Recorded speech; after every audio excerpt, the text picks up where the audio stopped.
What would you do if you saw power being used to hurt, not to help?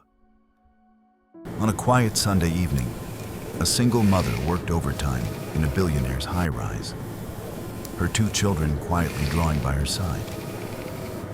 She thought it would be just another long shift, until one of them got sick and everything changed. In front of those innocent eyes, cruelty showed its face, and a man once broken by loss found the courage to stand it up for what was right. This isn't just a story about anger and power. It's about what happens when kindness fights back. Tell us in the comments, do you believe one act of courage can still change the world? The winter sun hung low over Chicago, spilling a dull silver light across the skyline as the wind swept through the glass towers like whispers of forgotten prayers.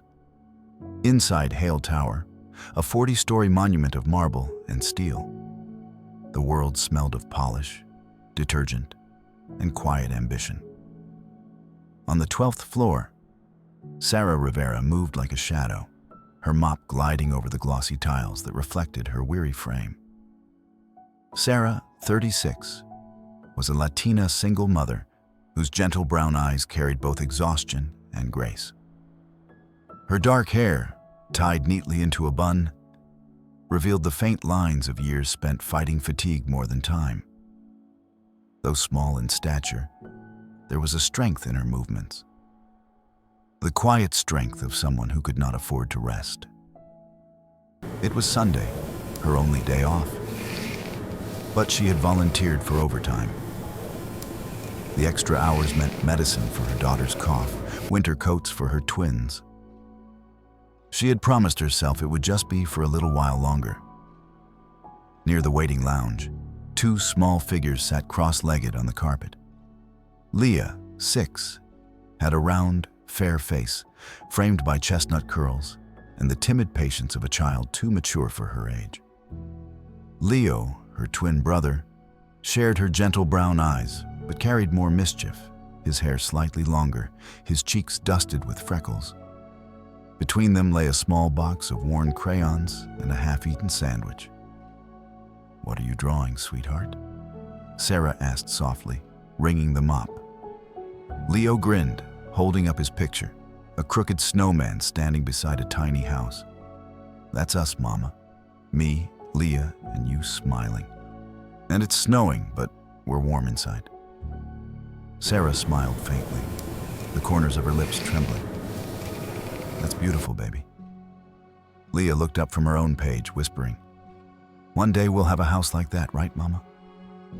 Sarah's throat tightened. "One day," she said. The hum of the building's central heater filled the silence. She checked her phone. 5:47 p.m. The floors were half done. She could finish before the night guard came on duty if she hurried. But when she bent down to rinse her mop, she noticed Leah's cheeks, pale, flushed with fever. The little girl swayed slightly, her drawing slipping from her fingers. "Leah?" Sarah rushed forward, feeling her forehead. Burning hot, panic flickered in her chest. She searched her bag for the small bottle of syrup she always carried, but it was empty. "Oh, baby, not tonight," she murmured, pressing a damp cloth to her daughter's brow. Leo stood beside them, clutching his sister's hand. "Mama, is she gonna be okay?" "Yes, honey. She just needs rest," Sarah whispered, though her voice trembled. She rocked Leah gently on her lap, her heart torn between love and duty. The mop bucket waited beside her, half full, half forgotten. And from somewhere above, footsteps echoed across the polished floor. The fluorescent lights above flickered softly as dusk settled over the city. The air inside Hale Tower was still and sterile, filled with the faint sting of disinfectant. Sarah wrung the mop into the bucket again, her hands trembling slightly from exhaustion. She told herself she could finish in 20 minutes, just the corridor and the glass doors. Then she heard it, a shallow gasp followed by a whimper. Leah's small body shook, her skin flushed red and damp. "Sweetheart," Sarah whispered, kneeling down. The girl's breath came in uneven waves, eyes glassy and unfocused. Panic crawled up Sarah's spine. She pressed her cool palm to the child's forehead. It burned. "Oh God, not now," she murmured. Leo clung to her sleeve, his freckles paling. "Mama, she's hot. What's happening?" "It's just a fever, baby," Sarah said, her voice trembling. "She needs rest." But there was no bed, no medicine, only the smell of bleach and the hum of air vents. She laid her daughter on a folded jacket, whispering a lullaby her own mother used to hum, a tune of oceans and rain. Her heart beat fast with guilt. I should have stayed home. Just one night off. But rent was due tomorrow. She looked at the clock, 6:42 p.m. Her shift wasn't done. She was torn in two, between a mother's instinct and a worker's fear.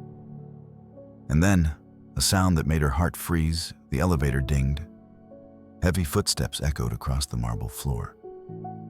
The voice that followed was sharp, impatient, unmistakable. "I told you to have this place shining." It was Richard Hale, the building's owner, a man in his late 50s with silver hair combed back like steel wires, an expensive suit fitted too tightly over his pride. His eyes, cold and gray, scanned the corridor until they landed on her and the two children. "You brought kids here," he barked. "Sir, please," Sarah said quickly, standing to shield them. "My daughter's sick. I just need—" "I don't pay you to make excuses." His voice cracked like thunder in the sterile hall. He strode forward, the scent of cologne and whiskey trailing him. "You think your problems matter to me?" Sarah flinched. "Please, sir, she has a fever." But before she could finish, his hand struck her shoulder hard, knocking her backward. The bucket toppled, water splashing over the polished floor. Leo screamed, clutching his sister as Sarah hit the tiles, her breath knocked from her lungs. For a moment, everything was soundless, except for the soft sobs of two frightened children. Then, somewhere down the hall, a door creaked open. The hallway seemed to inhale and hold its breath. Every polished surface reflected a frozen moment of shame and fear. Mark Dalton moved through the service door like a man who had learned to listen to danger the way others listen to music. By feel, not by sight. He was 42, a broad-shouldered ex-MMA fighter whose body still remembered the rules of combat. Knuckles thickened by years of training, a faint white line of a scar tracing his left eyebrow. Hands that could fold a man like paper, yet now kept careful, practiced gentleness. His hair was cropped close, a 5 o'clock shadow softened the planes of his jaw, and the tattoos peeking from under his shirt told of a past that had once belonged to a different life. A life that had cost him everything. He had quit the cage the night the phone call told him his wife and child had been taken in a tit-for-tat killing. That grief had hollowed him and refilled him with a determination to atone rather than to avenge.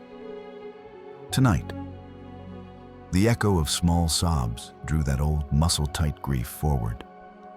But now it steeled him into motion. He saw her first. Sarah, tiny against the opulence, arms wrapped around a fevered child, hair loose from its bun, eyes blown wide with pleading. The billionaire, Richard Hale, loomed like a statue of entitlement, fingers curled in the collar of a woman who smelled of detergent and hope. Mark's stomach tightened. The image of a child's face pressed against a winter pillow in a hospital bed flashed through him, unbidden. He could taste cold metal and the sharp tang of failure on his tongue. For a heartbeat, he considered stepping back. The job, the rules, the chance to be another anonymous guard who kept his head down. Then Leah's small hand twisted in her mother's sleeve, and something in him hardened. He approached slow, deliberate, boots whispering on marble, breath controlled. Up close, Mark's presence was not loud but absolute. The kind of quiet that presses on someone's conscience. "Let her go, Hale," he said, his voice low and even. There was not a question. The billionaire sneered, a practiced curl of disdain. "You're a guard, not a hero. Walk away if you like your paycheck." Mark thought of paychecks he'd watched disappear after legal battles and hospital bills. He thought of promises not to let another child know the same emptiness. His hand curled into a fist, and he unclenched it, choosing restraint over the reflex he knew all too well. Then he stepped forward another pace, close enough that Hale could smell the road on him, the salt of winter trips, the faint metal tang of old fights. "If you touch them again," Mark said, the words slow and cold as a blade, "you won't have to worry about your job anymore." The warning hung there, a line drawn in the gleaming floor. And for the first time that night, the billionaire's arrogance faltered. For one suspended second, time fractured into silence. The marble floor gleamed beneath the cold lights, and every breath in the hallway seemed to wait for what would come next. Richard Hale's fury broke that stillness like glass shattering. "You think you can threaten me?" he snarled, stepping forward with the arrogance of a man who had never been defied. He shoved at Mark's chest, but Mark barely shifted, the movement absorbed as if the blow had met stone.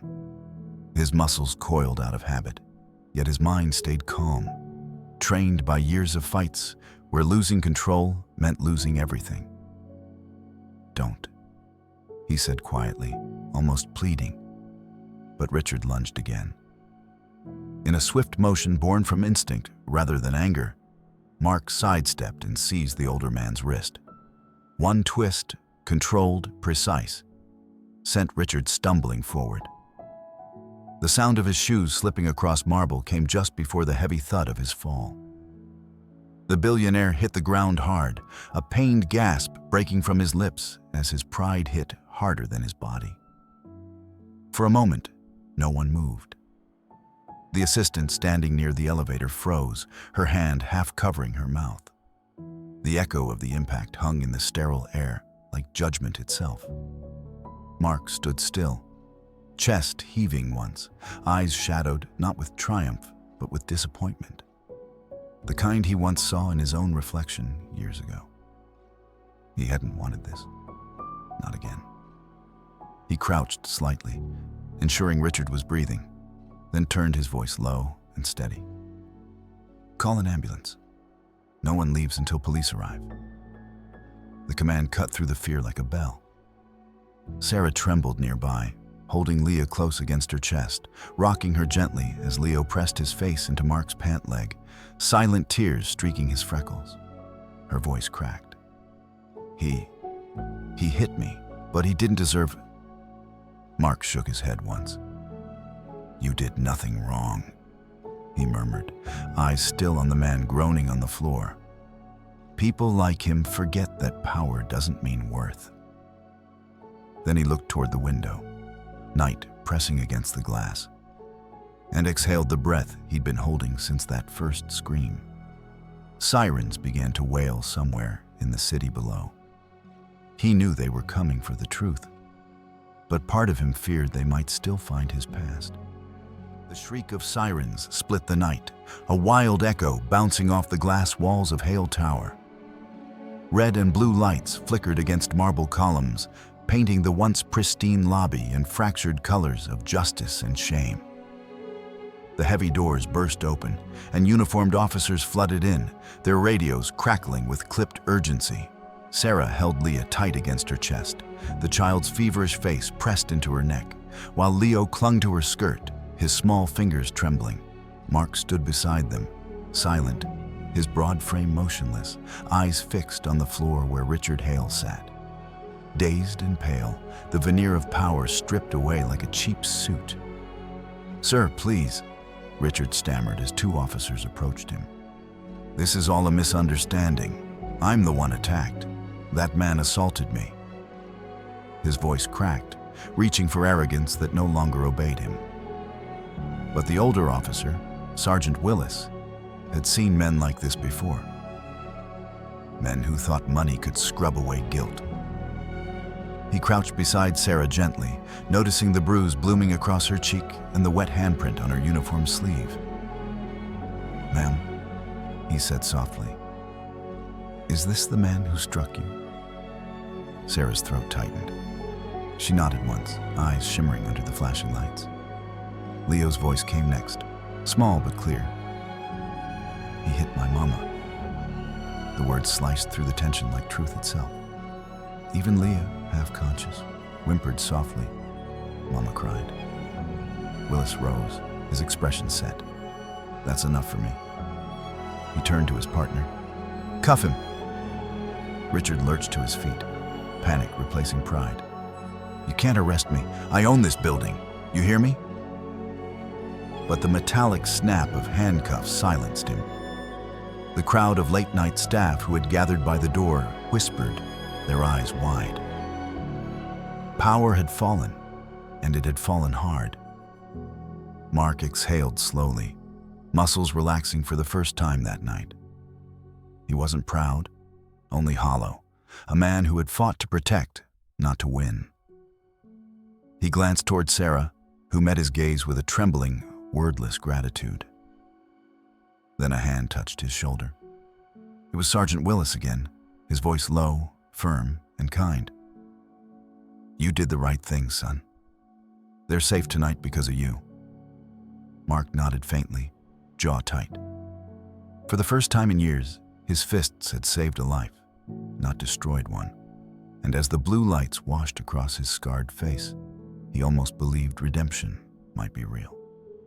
The night hung low over the city, a thin drizzle misting the windshield as Mark drove through streets half asleep under neon light. His old truck rattled with every turn, its heater groaning against the chill. In the passenger seat, Sarah sat quietly, holding Leah close to her chest, the child's fever breaking into a soft sweat. Leo dozed off in the back, his small hand still clutching the edge of his mother's sleeve. The rhythmic sound of the wipers became the only voice between them. Steady, almost comforting. Mark's eyes stayed on the road, but his mind drifted elsewhere, to another night years ago. Another back seat where a child had once slept and never woken again. The memory stung like frostbite. He gripped the steering wheel tighter, jaw clenched. Not tonight, he told himself. Not this time. When he glanced sideways and saw Sarah's exhausted profile, her hair clinging to her cheeks and her eyes hollowed from fear, something inside him softened. He found a small roadside motel. One of those places meant for passing travelers, not survivors. Inside, the air smelled faintly of detergent and dust. Mark flicked on the light. A single bulb hummed to life. He gathered old blankets from the truck and handed them to Sarah. "It's not much," he said quietly, "but it's safe." She nodded, voice breaking. "Safe is enough." While Sarah laid Leah down, Mark busied himself with the kettle, finding instant oats from the motel pantry. The simple act of stirring brought him a strange calm, as if the world, for once, had narrowed to something pure and fixable. When he returned, he saw Sarah sitting on the edge of the bed, her face buried in her hands. He hesitated, then knelt beside her, offering the bowl. "It'll help her fever." Tears streaked down her face as she took it. "I don't know how to thank you," she whispered. Mark shook his head slowly. "You don't need to. I just did what anyone should do." Leah's breathing steadied, soft and rhythmic, while Leo leaned against his mother's arm, half asleep. The room grew quiet, except for the hum of the heater. Mark looked at them, the fragile picture of warmth after a storm. And for the first time in years, his lips curved into a real smile. a small, tired, human smile. Morning came softly, brushing the motel curtains with light the color of forgiveness. The air smelled faintly of rain and coffee from the diner across the street. Sarah woke to the quiet hum of the heater, her mind still tangled between dream and reality, between fear that it had all been a dream and relief that it wasn't. Leah and Leo were still asleep, curled like two small birds beneath the worn blanket Mark had tucked around them. For the first time in years, there was peace in her chest. Fragile, but real. A gentle knock sounded at the door. Mark opened it, revealing two women from the Women's Protection Agency. They were kind-eyed and professional, one carrying a folder thick with forms, the other a warm smile that reached her eyes. "Ms. Rivera?" one asked softly. "We're here to help you settle housing, employment, and medical care for the little one." Sarah's voice broke as she tried to thank them, tears spilling before words could form. Mark stood nearby, silent but steady, his presence like the weight of something trustworthy. Later that morning, Sarah sat at a small table, signing papers with shaking hands. She would have a new apartment near the community center, a modest place, but safe. They had also offered her part-time work helping coordinate volunteer programs. For a woman who had scrubbed floors unseen for years, the idea of belonging somewhere felt like sunlight. Meanwhile, one of the agency directors, a stern woman with gray-streaked hair and compassionate eyes, turned to Mark. "We could use a man like you," she said. "Someone who can teach self-defense to our women. Someone who understands what it means to stand back up." He hesitated, glancing toward the children. Leo was drawing clumsy superheroes on a napkin, while Leah watched, giggling weakly. Then he nodded. "I'd like that." Outside, the winter sun stretched over the parking lot as they stepped into the light. Leah and Leo ran to Mark, each grabbing one of his hands. "Mr. Mark," Leah piped, "can you teach us how to punch like you?" He laughed, a deep sound that startled even him. "Only if you promise to use it to protect someone, never to hurt someone weaker." Sarah smiled through quiet tears. The camera of life seemed to pull back then, revealing not a broken night, but the fragile outline of something reborn. A family not by blood, but by courage and kindness. Sometimes, miracles don't arrive with thunder or light. They come quietly, in the form of a helping hand, a kind word, or a stranger who steps forward when no one else dares. Mark never asked to be a hero, and Sarah never dreamed that she'd be saved by one. Yet that night, grace moved through ordinary people, proof that God still works his wonders through hearts willing to care. If this story touched you, share it with someone who needs hope today. Leave a comment, subscribe, and help us spread kindness across the world. One story, one heart at a time. May God bless you and keep you safe wherever you are. Sometimes, heroes don't wear capes. They wear guard uniforms, carrying unhealed scars to protect others from new ones.